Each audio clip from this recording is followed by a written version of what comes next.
Are you fan of reincarnation और returning of the past genre? अगर हाँ तो आप बिल्कुल सही जगह पे हैं। हेलो वेलकम, मैं वो डॉली, मैं आपका स्वागत करती हूँ मेरे चैनल बिंदास बंदी बोल। आज का जो ड्रामा है वो रिकार्नेशन के साथ साथ कॉमेडी है, फनी है और फाइट सीन्स तो भर भर के उसमें डाले गए हैं। टीवी पे एयर हुआ ये शो व्यू पे भी अवेलेबल है। टोटल 8 एपिसोड का ये show full to comedy drama है, जहाँ पे एक गैंगस्टर है जिसकी हमेशा से ये इच्छा रहती है कि वो हाई स्कूल पास करे, पर जैसा कि उसका काम है वो पढ़ने के अलावा बाकी सब में अच्छा है, उसके साथ साथ पढ़ाई करता रहता है, अपने एग्जाम की तैयारी करता रहता है। ये बात अलग है कि कभी भी उसको ये मौका मिला नहीं कि वो एग्जाम में क्वालिफाई कर पाए। वहीं दूसरी तरफ एक स्टूडेंट है जिसके पीछे पूरी दुनिया हाथ धो के पड़ी हुई, वो फ्रस्ट्रेटेड है, वो बहुत ही ज्यादा शाय इंट्रोवर्ट है, वो अपनी बातों को कह नहीं सकता, वो इतना ज्यादा फ्रस्ट्रेट हो चुका है कि उसने डिसाइड किया कि उसे नहीं चाहिए और पहुंच जाता है वो ब्रिज पे जहां से वो छलांग लगाता है मरने के लिए। लेकिन इत्तेफाक की बात देखिए, नीचे खड़ा रहता है वो गैंगस्टर उसको बचाने के लिए और सीधे वो उसकी गोद में आके गिर जाता है। गैंगस्टर उसे गिरने से तो बचा लेता है लेकिन ट्रक से नहीं बचा पाता है। उसका एक्सीडेंट हो जाता है बहुत ही भयंकर,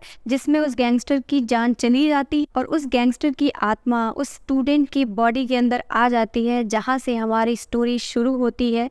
अब वो खुद को पाता है एक हॉस्पिटल के अंदर, जहाँ उसे यकीन नहीं हो रहा है कि कैसे उसकी बॉडी इतनी ज्यादा चेंज हो गई, वो अजीब सा क्यों दिखने लगा, इसकी शक्ल क्यों चेंज हो गई और इतने लंबे लंबे बाल जिसकी वजह से उसको देखने में भी प्रॉब्लम हो रही है। फिर उसको समझ में आ जाता है कि कुछ तो गड़बड़ है। तुरंत भाग के वो पहुंचता है अपनी बॉडी को देखने के लिए, जहाँ उसको पता चलता है कि वो मर चुका है। फिर भागते हुए वो दूसरे रूम में पहुंचता है जहाँ उसका फ्यूनरल चल रहा होता है और वहां जाके वो चीख चीख के बोलता है अपने सारे साथियों से, अपने बॉस से, सबसे वो बताने की कोशिश करता है मैं अभी जिंदा हूँ, मैं मरा नहीं हूँ, तुम लोग किसका फ्यूनरल कर रहे हो, इसके पैसे वापस लो। बट ऑब्वियस सी बात है, अगर किसी को पता चलेगा कि वो जिंदा है और फिर भी उसका फ्यूनरल हो रहा है तो वो तो यही ऐसा ही रिएक्ट करेगा। लेकिन लोगों को तो यही लग रहा है ना कि अरे इनको देखो, 14 साल का बच्चा है और ये आके बोल रहा है कि हम तुम्हारे बॉस। पर बाकी सारे गैंग मेंबर्स को ये लग रहा है कि ये लड़का इसी की वजह से तो बॉस की जान गई और ये फाइनली आके बोल रहा है कि यही हमारा बॉस है। मार पीट के साइड कर दिया जाता है और वहां से उसको भगा दिया जाता है और वार्न किया जाता है कि तुम दोबारा दिख मत जाना, तुम्हारी वजह से ही हमारे बॉस की जान गई है, इसलिए तुम यहाँ पे नजर भी मत आना। फिर वो रियलिटी को एक्सेप्ट कर लेता है और एक्सेप्ट करते हुए वो पहुंचता है अपने और वहां से उसको पता चलता है कि जिस स्टूडेंट की बॉडी में वो आया हुआ है वो एक्चुअली बहुत पीसफुल लाइफ नहीं जी रहा होता है। उसकी मदर जो है वो बहुत ही ज्यादा अल्कोहलिक है, वो हमेशा पूरे टाइम नशे में रहती है, जिसकी वजह से घर का माहौल बहुत ही ज्यादा खराब रहता है। और उसकी एक केयर टेकर है जिसकी वजह से वो थोड़ा सा अच्छा फील करता है। जब वो अपने घर पे पहुंचता है तो जो उसकी केयर टेकर होती है उसको समझ में नहीं आता कि अचानक से मतलब ये इतना ज़्यादा कैसे चेंज हो गया। वो खाना मांगता है और बोलता है कि ये खाना इतना कम क्यों है, मुझे और खाना, मुझे भूख लगी है। फिर वो एक बुक स्टोर पे जाता है जहाँ उसकी मुलाकात उस लड़के से होती है जिससे वो हमेशा से फ्रेंडशिप करना चाहता था। जो स्टूडेंट था जो मर चुका है वो हमेशा से उससे फ्रेंडशिप करना चाहता था, लेकिन वो उसको पहचान नहीं पाता है। वो उसकी हेल्प करता है बुक्स लेने में, उसको बताता है कि कौन कौन सी बुक्स कहाँ पे रखी हुई हैं। कुछ महीनों के बाद जब वो पूरी तरीके से ठीक हो जाता है फिर वो स्कूल पहुंचने के बाद उसे पता चलता है ओह माय गॉड, ये कैसी सिचुएशन में मैं फंस गया। हर इंसान, चाहे वो लड़की हो, चाहे वो लड़का हो, चाहे वो सीनियर हो, चाहे वो जूनियर हो, हर इंसान उसके पीछे पड़ा हुआ है हाथ धो के। जिसे मौका मिल रहा है वो हाथ साफ करके निकल जा रहा है। फिर बोल रहा है ये तो ऐसे नहीं चलेगा, क्योंकि उसको टेक्निक्स पता है, उसको सारी चीज़ें पता है, वो खुद एक गैंगस्टर रहा है बाय हार्ट, तो उसकी आत्मा उसके अंदर आ चुकी है ना।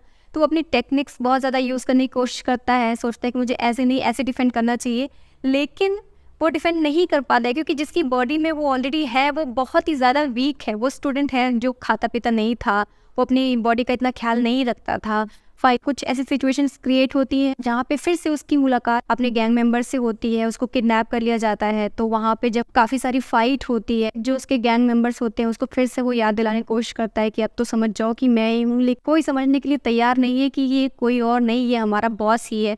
कोई यकीन नहीं करता है। फिर ऐसी सिचुएशंस बनती है कि वहाँ से वो निकल जाता है और दूसरी तरफ स्कूल में उसकी सिचुएशंस थोड़ी बेटर होने लगती है। उसने अब जिम ज्वाइन कर लिया है, वो प्रॉपर तरीके से अपनी बॉडी को ट्रेन कर रहा है, अपने माइंड को ट्रेन कर रहा है कि उसको हर सिचुएशन से कैसे टैकल करना है। चाहे वो फाइट वाला सीन, उसने डिसाइड किया है कि कोई टॉर्चर नहीं सहे, ना ही किसी की बुलिंग सहे। जो स्कूल का गैंग बहुत ज्यादा एक्टिव था, जो उसके पीछे हाथ धो के पड़ा हुआ, जिस गैंग ने उसकी बहुत सारी वीडियोस भी बना रखी थी, बुली करते हुए, उसको मारते हुए, पीटते हुए, उसके ऊपर सामान फेंकते हुए, वो सारी वीडियोस देख के उसको रोना आने लगता है कि किस सिचुएशन में ये था, कैसे ये जी रहा था। उसको रियलाइज होता है कि मुझे क्या करना चाहिए और अपने हर एक डिफरेंट सिचुएशन को वो हैंडल करता है। और फाइनली हम देखते हैं कि उसके आसपास की सिचुएशंस अब बेटर होने लगती हैं। स्कूल्स में जहाँ उसे कोई नहीं जानता था, वो इनविजिबल था, अब उसको लोग रिकग्नाइज करने लगे हैं, उसके क्लासमेट्स उसको पूछने लगे हैं, उसने अलग अलग क्लासेस ज्वाइन कर ली हैं, सारे टीचर्स उसे पसंद करने लगे हैं, उसके अब दोस्त बनने लगे हैं और जिससे वो दोस्ती करना चाहता था उससे भी उसकी फ्रेंडशिप हो जाती है। और लास्ट एपिसोड का ट्विस्ट मैं नहीं बताऊंगी, आपको खुद देखना पड़ेगा।